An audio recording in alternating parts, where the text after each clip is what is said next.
Hey. That's some good trolling.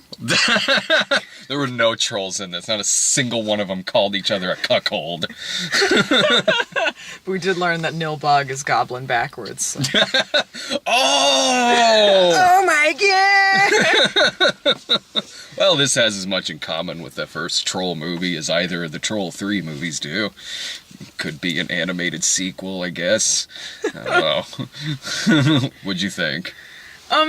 You know, it had its problems. Yeah. But the surprising thing was I didn't hate this. Neither did I. I agree with what you said. It would probably be better if you're high. Probably. But the good thing is, I'm very tired. So it's kind of the equivalent of being high. It's on a natural high. Yeah, because there was like points of it where I'm like, all right, like the fucking creepy cloud guy. I'm like, yeah, all right. You can't trust him. He's wearing socks with no shoes. Like he looked like he was high. Yeah, this movie's best friend, honestly, is Low Expectations. Because it was so much better than that teaser was. That teaser was awful. It is, and it's. There's good things I could say about this. Yeah. It's really well made. The colors are gorgeous. Yeah. Like, this is a good-looking movie. It's a great-looking film. Just in terms of just animation, if we're just speaking in terms of that, it's one of the better animated movies I've seen this year. In terms of, if we're just strictly talking about the animation and the colors and everything, it is a great-looking movie. For a movie that at the end of the day is still kind of just dangling keys in front of a kid's face, it's sort of like, yeah, they're doing that, but it's the keys to a Porsche, like... Well, yeah, that's true. I mean, there are a lot of manufactured bullshit things in here. You got a character that poops glitter, you got like a couple poop jokes in there, you got like the constant song and dance numbers, and of course it's trying to sell troll dolls. Yeah. So there's all of those things. But... there are elements to the movie that I liked, and there were characters that I laughed at. So even though there were manufactured things, there were still things about it that I thought was funny. Like, I didn't find it a hard sit, really. Neither did I. I didn't find it a hard sit because it is very well made, because the animation is wildly ambitious. But it's wildly ambitious animation for...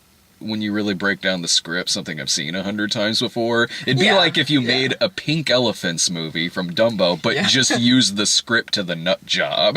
Like, it's like, this is a trippy, like, fucked up little movie, but I've seen this story 100 times before. I started laughing when they have the bit at the beginning where they're all trying to escape the Burgons. The Bergens. The Burgers, whatever. And they're trying to escape them.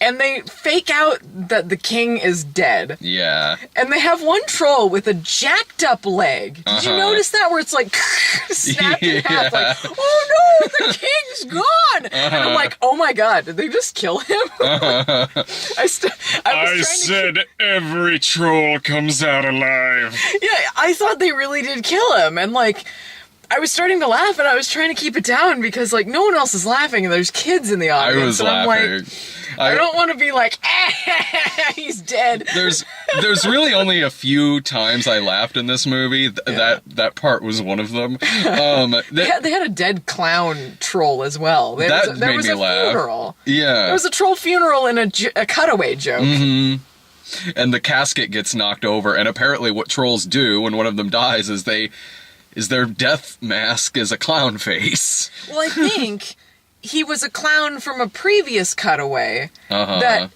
perhaps that troll killed because of jumping in there and scaring him. So he may be a murderer. Mm-hmm. Which would make him the first murderer in this movie, because the whole plot is about these fucking Bergen things trying to eat trolls, and previously having eaten trolls. So all of them, except for one, are troll murderers, including the sympathetic one, because he's the only one who has not eaten a troll. Yeah. So that means she's eaten a troll at some point, the one that's supposed to be the hero, Bergen. This movie is basically the better version of Angry Birds. Yeah, it really is. They're both strikingly close in their plots. It's really like is. Angry Birds. If one, it was a better movie, because this is a better. I got problems with this movie, but it's better than Angry Birds. It is. It's better than The Nut Job, but it's like Angry Birds if they really took time out to really kind of humanize the pigs. Because this movie devotes a lot of time to making the Bergens in this not just simple cookie cutter villains in it, which they easily could have been. They could have been like Minions ripoffs. Yeah. But they tried to do something with it. And honestly, they were the characters I liked the most. Because there were funny parts with them and just them being miserable. One of them's just like burying himself alive, I guess. Yeah. And so they had funny bits with them that, like, it made it interesting to see what was going on. There's a lot more in this movie that I would have laughed at if I was really fucking high. Like, because this movie is going to be popular with two sets of people. Really little kids who just like all the singing, dancing, the colors, because really, like, there's a lot of that in this movie. Like, there's a lot of... But they just pick good songs, because it's a jukebox musical. It is, yeah. The soundtrack is pretty good in this film, but it is like every 5 minutes there's just bright colors and singing and dancing for the kids. Yeah. But if you go into this movie like baked off your ass, you're gonna have the time of your life at this shit. I'm talking like sitting there watching crazy fucked up 70s kids show kind of stuff. Like your HR Puffin stuff type shit. It's so HR Puffin stuff. Yeah, it is wildly fucked up in that regard. Watching this movie sober is like being the only one at the rave who's not on ecstasy.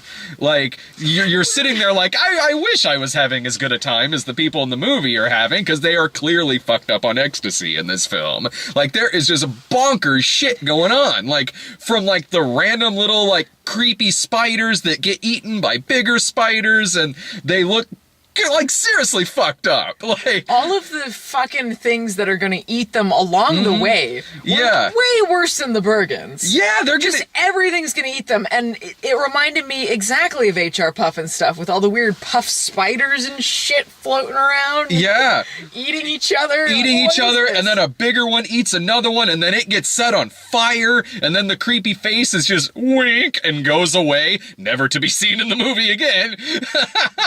That's the most danger that the princess is ever in. Yeah. Is when she eats some fucked up berries and falls in some webbing and shit, and she's gonna get killed. Yeah. That's the most dangerous situation she's ever in. Yeah, like fucked up shit like that'll happen, and then she'll start like weirdly singing and scrapbooking about it, and I can picture every time in this movie that I would have laughed had I been high. If I was high off my ass and it cuts back from something relatively dramatic and then those trolls' faces pop up and are singing Total Eclipse of the Heart, like, I would have been in tears laughing at that. Watching it now, I was just kind of like, God, I wish I had something.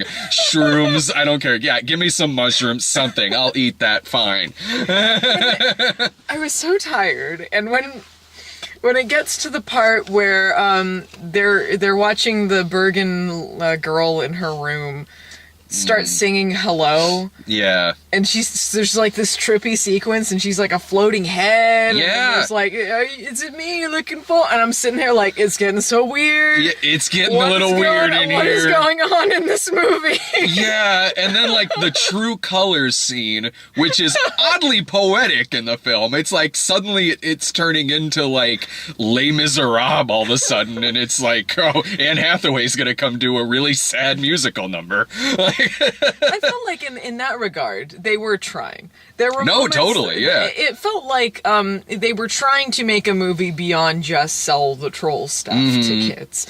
And so they had the typical manufactured kid stuff, but you also had some sincere moments and things that you could predict because it's not a new story. Yeah. But it did feel like it wasn't so cynical as like say Norm of the North or something. Oh god, yeah, or Norm of the North or shit like that. Oh totally. It felt to me like this is a situation where they give the writers like a set storyline that they want, and it's one you've seen a bunch of times before, so they're trying really hard to really do something with it by maybe putting in crazy visuals or wild musical numbers or really fucked up gags for stoners, because at the end of the day this is Angry Birds. It's The Nut Job. It's Yeah. a movie about a curmudgeon who doesn't get along with the rest of the people in the tribe, so he's ostracized for it. He lives by himself. He's a survivalist. And then something happens, and he's the hero.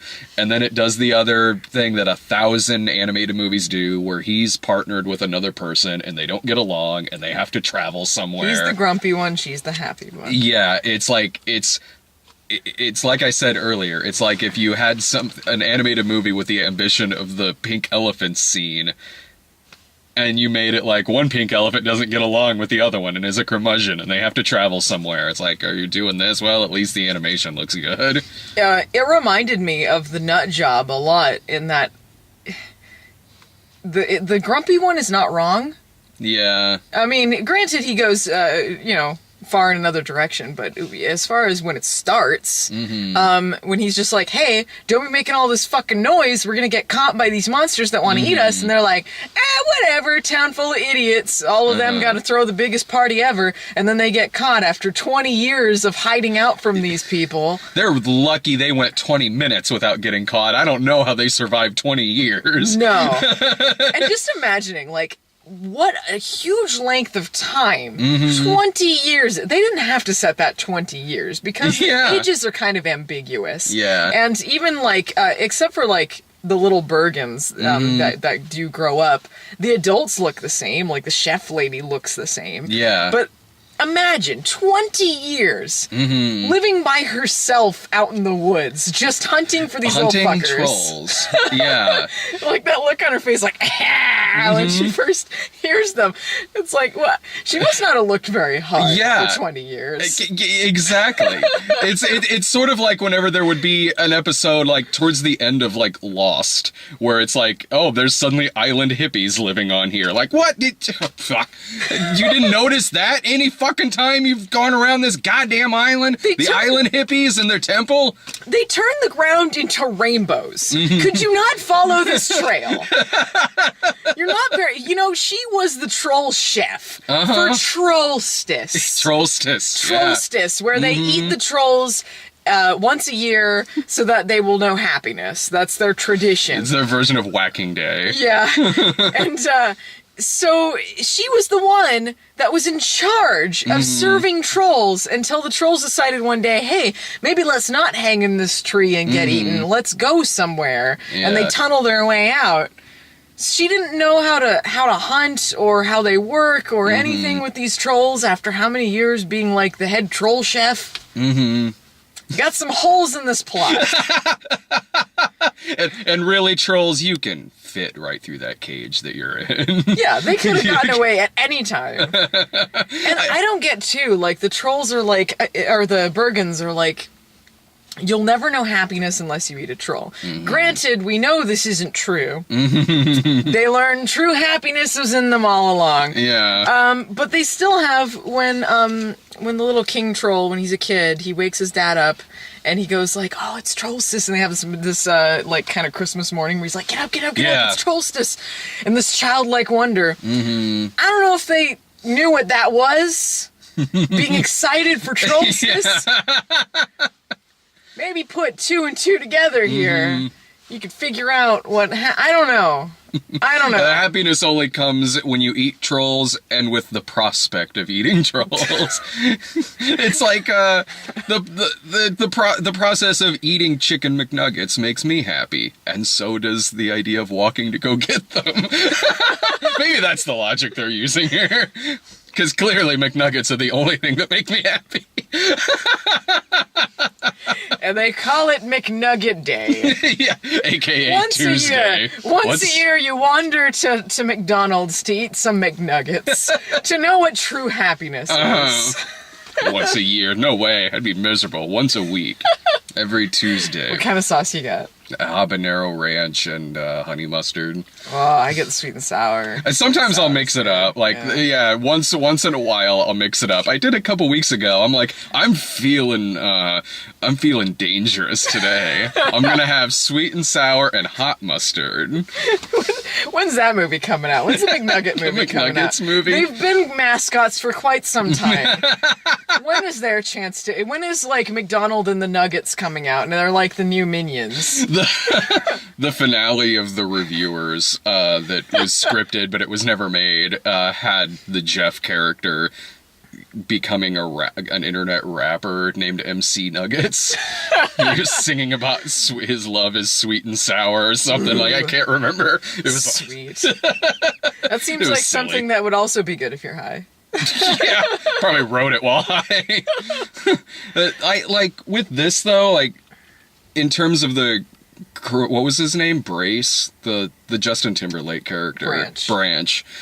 In terms of that, like, the difference between him and I laughed when they went to his backstory. Oh, that was funny. Like his grandma getting eaten right from him. Because he's like, singing killed my grandmother. Like, I laughed at that. I'm like, I don't know if I'm supposed to be. I think I am. I think it was supposed to be kind of funny because they were trying to soften the blow and the fact that he got his grandmother murdered. Yeah. I was like, I think I'm supposed to be I hope so. I am laughing at that. But I really couldn't get behind that character because the whole time I kept thinking Justin Timberlake is wildly miscast in this role. Like, I didn't realize it was him until he started singing some of the songs, and I was like, oh, okay, that was the Timberlake character. And that's why he's the voice in this, so he can end up singing. But because he's not like this known kind of character actor or curmudgeon-y character actor, it's like he's coming across more of a jerk, and not that he's really funny, cranky. Like, okay, the other movies have Will Arnett. That makes sense, you know, Will Arnett's playing the grumpy character. Jason Sudeikis in Angry Birds, like, yeah, that's a guy who can pull off, like, cranky. This, it's like, yeah, he's right most of the time, but he just mainly comes across as a jerk because he's not a comedian. He's not like this known curmudgeon-y actor. The whole time I'm thinking like, wow, if you put like Lewis Black in this, or like hell, like Andrew Dice Clay as the lead troll, like I would easily be laughing at a lot of this and probably go so far as to even recommend the movie. But Justin Timberlake, the whole time I kept thinking like, this isn't the kind of role he should be doing. He's only here just so he can be on the soundtrack. Yeah, no, I agree. It would have been funnier with a different, like a more curmudgeonly actor, I think. Like, some parts of his I laughed at. Like when she starts singing the song with the ukulele and then he's like, may I? Throws it in the flames. Some of it was kind of funny, but I agree, like, it would have punched harder if it had a different voice actor. I didn't think about him that much, so I never really stopped to think, oh, he's miscast. But now that you pointed out, I mean, yeah, they could have done a better job with that. And maybe I am thinking so much about him being miscast because I've seen this character in countless movies before. So it's like, I've seen this character even in bad movies. I've seen this kind of character work. Like, Will Arnett works in that kind of character, as stupid as the nut job is. Jason Sudeikis in Angry Birds. Like, okay, that's fine, even though it's not much of a movie. This, I'm like, wow, could we have put Justin Timberlake in one of those other two movies and put Will Arnett here? Yeah, if Will Arnett was doing Branch, I think that would have worked a little better. Put Liam Neeson in there. Liam Neeson as Raccoon. Yeah. Jason Statham as Branch. Man, that would have been amazing. Steven Seagal is Branch. That you know what? I can picture that working more than Justin Timberlake.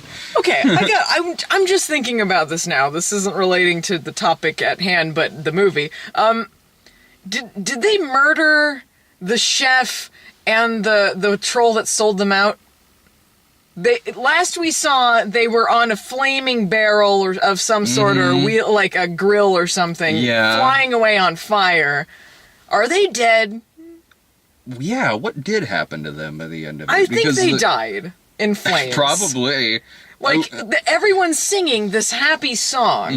This is like the happiness was in you all along. We're gonna get along. Dance. Even though you murdered our friends and family in the past. But they all are dancing and singing, and then they kick them out on a flaming wheel, and then or a flaming grill of some sort. Was that just a really quick shot? I might have been yawning on that shot or something because I don't even remember that. They were trying to stab them in the middle of the song. Like the chef's like, "No, my way." So it's not like they were just like cold-heartedly just kill them in cold blood, but like she starts doing that, and then they tip her over onto something that's on fire that has wheels, and then she's wheeling out the window or out the door, and then you see the hippie one that sold them out with her, and they're like, ah, like flying down the steps, and you never see them again. Yeah. And then they were like, rainbows on, and then we're gonna forget that happened. I guess they're just banished. Dance.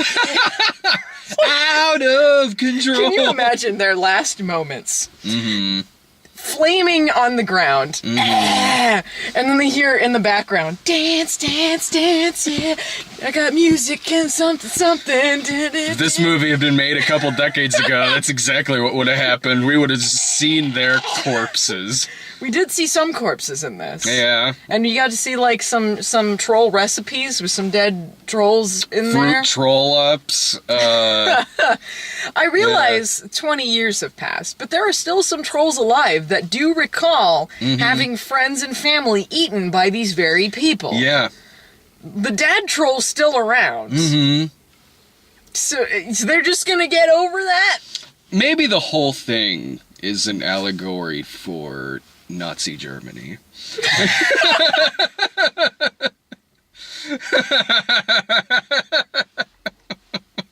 I mean, it is Oscar season.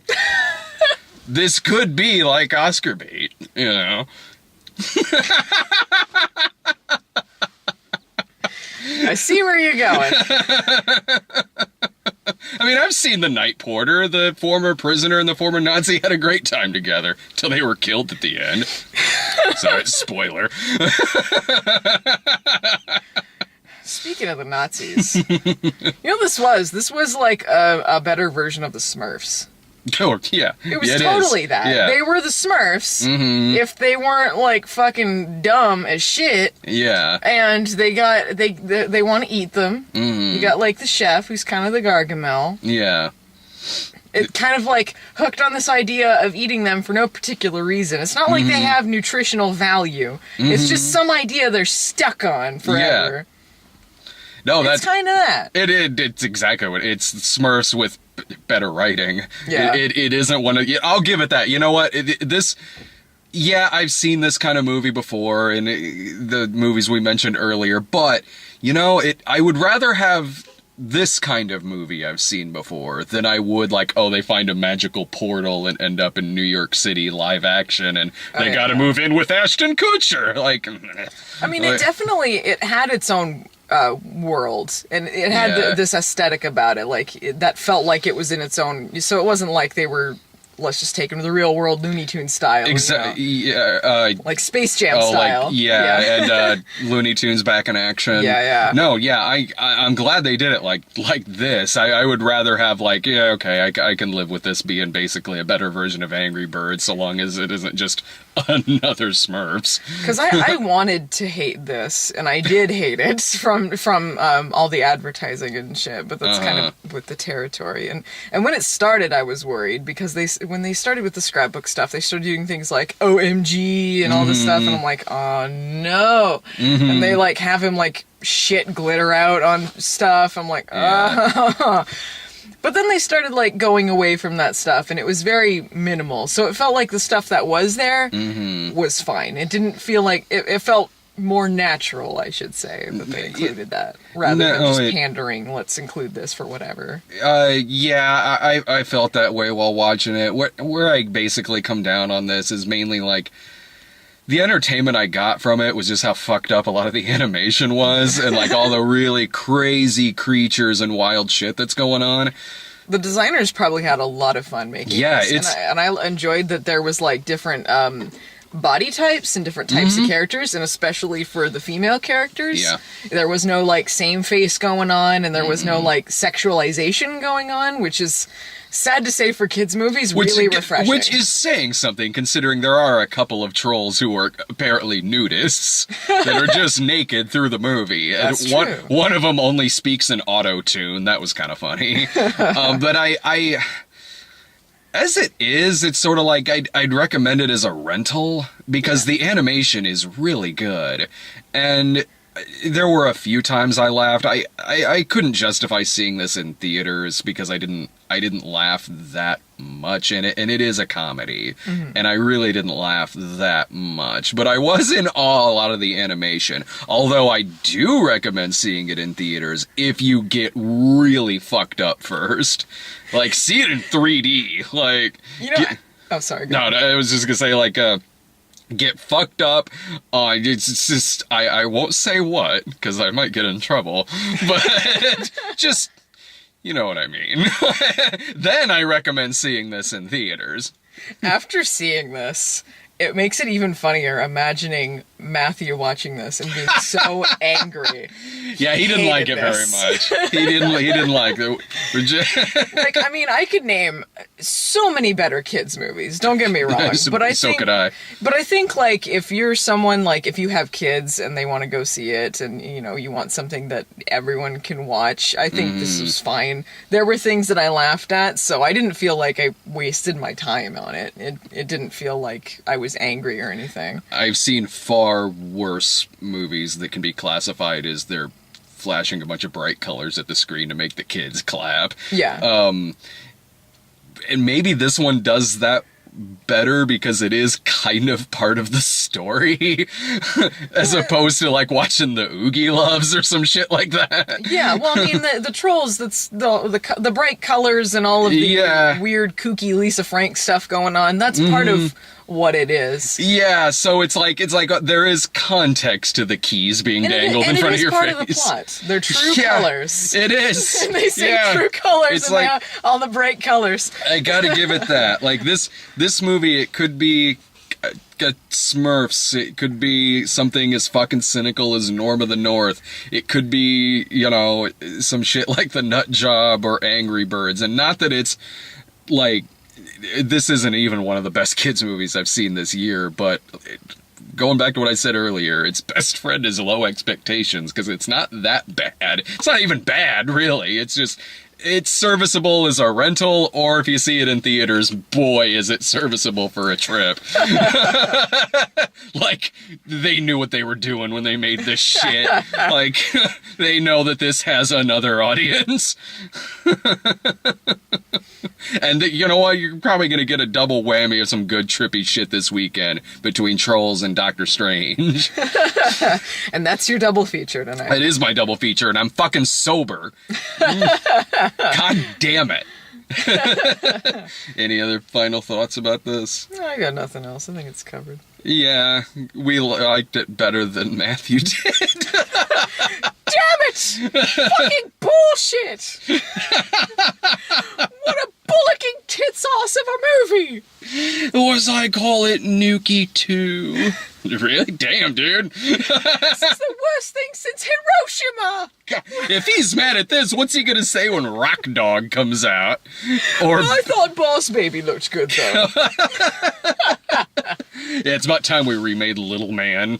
The Bugs Bunny cartoon with the adult baby. God, Boss Baby looks like shit. It was just that Roger Rabbit character, the baby Huey, or what was his name? Not Baby Huey. Herman. Herman, yeah, Baby Herman. It was just that. Oh, even going back before that, there was a Bugs Bunny cartoon that's the same thing, where it's a baby, but he's an adult, and it's boy, man, yeah. Watch yourself the trailer for Boss Baby. Yeah, that's a thing that's happening. If you want to look at something that makes you sad, like you thought Trolls would be, Boss Baby trailer. Boss Baby trailer.